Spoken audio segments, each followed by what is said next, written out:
नमस्कार बच्चों, आपका स्वागत है हमारे नए यूट्यूब चैनल इमरत एजुकेशन पर। आज हम पढ़ने वाले हैं कक्षा 10 का इतिहास का पहला अध्याय, यूरोप में राष्ट्रवाद।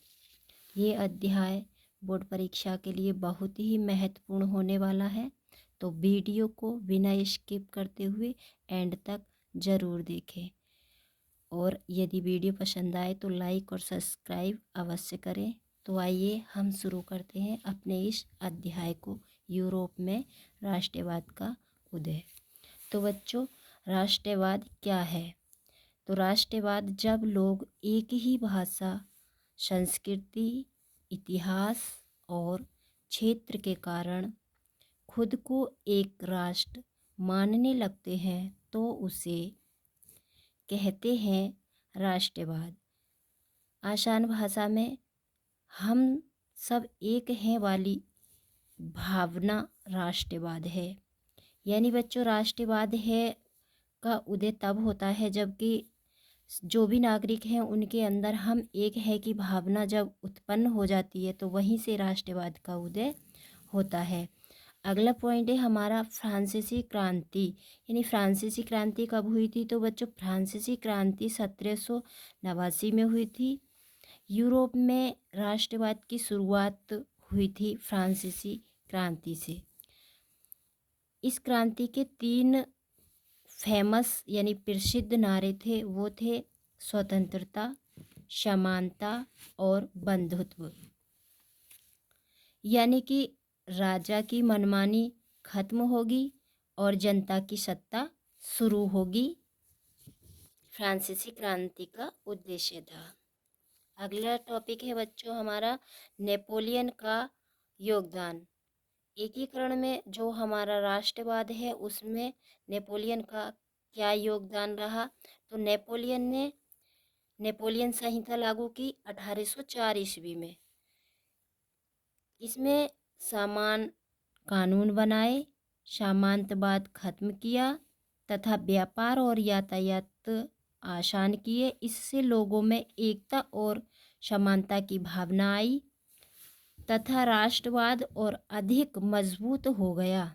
किसके योगदान से बच्चों? नेपोलियन के योगदान से। अगला है हमारा विनया कांग्रेस। ये कब हुआ था? 1815 में। तो 1815 में ईस्वी में हुआ विनया कांग्रेस का उद्देश्य था पुरानी जो राजशाही थी उसको वापस लाना और दूसरा था राष्ट्रवादी विचारों को बढ़ावा देना। तो आइए बच्चों आगे देखते हैं हम। लेकिन ये जो था ना, ये उल्टा हो गया और लोग ज़्यादा गुस्सा हो गए और राष्ट्रवादी जो आंदोलन था वो और ज़्यादा उग्र हो गया, यानी और ज़्यादा तेज हो गया था। आगे देखिए बच्चों, हमारा अगला टॉपिक है उदारवाद। यानी उदारवाद का मतलब क्या है? उदारवाद किसे कहते हैं? तो उदारवाद का मतलब सीधा सा है बच्चों, व्यक्तिगत स्वतंत्रता होनी चाहिए हमारे लिए, कानून के समान बराबर सबको अधिकार मिलने चाहिए, संविधान होना चाहिए और मतदान का अधिकार सबके पास होना चाहिए। ये जो उदारवाद का जो सबसे ज़्यादा अपनाया था, इसे सबसे ज़्यादा सपोर्ट जो किया था वो मध्यम वर्ग के जो लोग थे, उन्होंने सबसे ज़्यादा इसको सपोर्ट किया था। लोगों ने यहाँ से लोकतंत्र की मांग करनी शुरू कर दी थी बच्चों। आगे है हमारा संस्कृति और राष्ट्रवाद।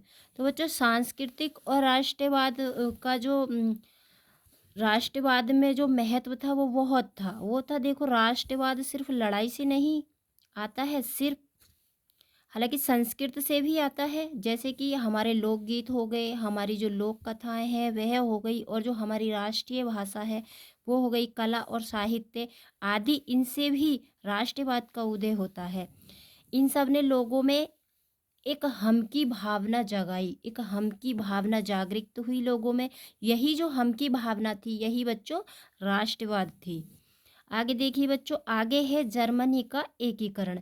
यानी जर्मनी का जो एकीकरण हुआ था वो कैसे हुआ था? ठीक है बच्चों, तो एकीकरण का मतलब होता है बच्चों सीधा सा कि विभिन्न छोटे राज्यों या क्षेत्रों को आपस में मिलाकर एक राष्ट्र का जो निर्माण किया जाता है उसी को क्या कहा जाता है बच्चों, उसी को हम एकीकरण कहते हैं।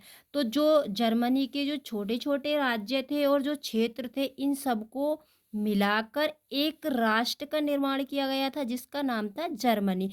उसी को हम क्या कहते हैं बच्चों, उसी को हमने जर्मनी का एकीकरण कहा। आगे देखिए, जर्मनी का जो एकीकरण था इसमें जो सबसे महत्वपूर्ण भूमिका रही थी, किसने सबसे ज़्यादा नेतृत्व किया था, तो वो किया था ओटो वन बिस्मार्क ने। इसकी नीति थी, ओटोमन बिस्मार्क की जो नीति थी बच्चों, वो थी खून और लहू की नीति थी। ठीक है, ये जो युद्ध हुआ था ये 3 मुद्दों के बाद, यानी कि इसमें कितने युद्ध हुए थे जर्मनी के एकीकरण में, कुल मिला के 3 युद्ध हुए थे। तो 3 युद्धों के बाद 1871 में जर्मनी का एकीकरण हो जाता है, यानी जर्मनी क्या है, एक राष्ट्र बन जाता है।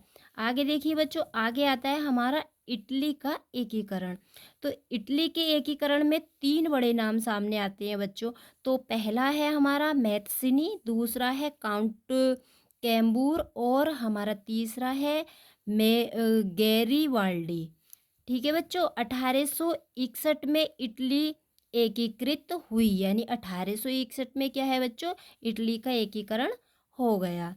ठीक है बच्चों, अब आता है हमारा वाल्कन क्षेत्र। ठीक है, तो वाल्कन क्षेत्र में अलग अलग 2 जातियां या अलग अलग भाषा और स्वतंत्रता की मांग की गई थी, किसमें, वाल्कन क्षेत्र में। ठीक है, तो यही जो क्षेत्र बाद में प्रथम विश्व युद्ध का कारण बना था। यही क्या बना था, यही जैसे अलग अलग जातियों की मांग की जा रही थी, अलग अलग भाषाओं की मांग की जा रही थी और स्वतंत्रता की मांग की जा रही थी, तो यही क्षेत्र क्या थे, प्रथम विश्व युद्ध के बेटा कारण बने थे। ठीक है, अब आगे, तो आज के सेशन में बच्चों हमने पढ़ा था, देखो, जैसे फ्रांसीसी क्रांति, नेपोलियन, उदारवाद, संस्कृति और जर्मनी इटली के एकीकरण में यूरोप में राष्ट्रवाद को जन्म दिया। ठीक है बच्चों,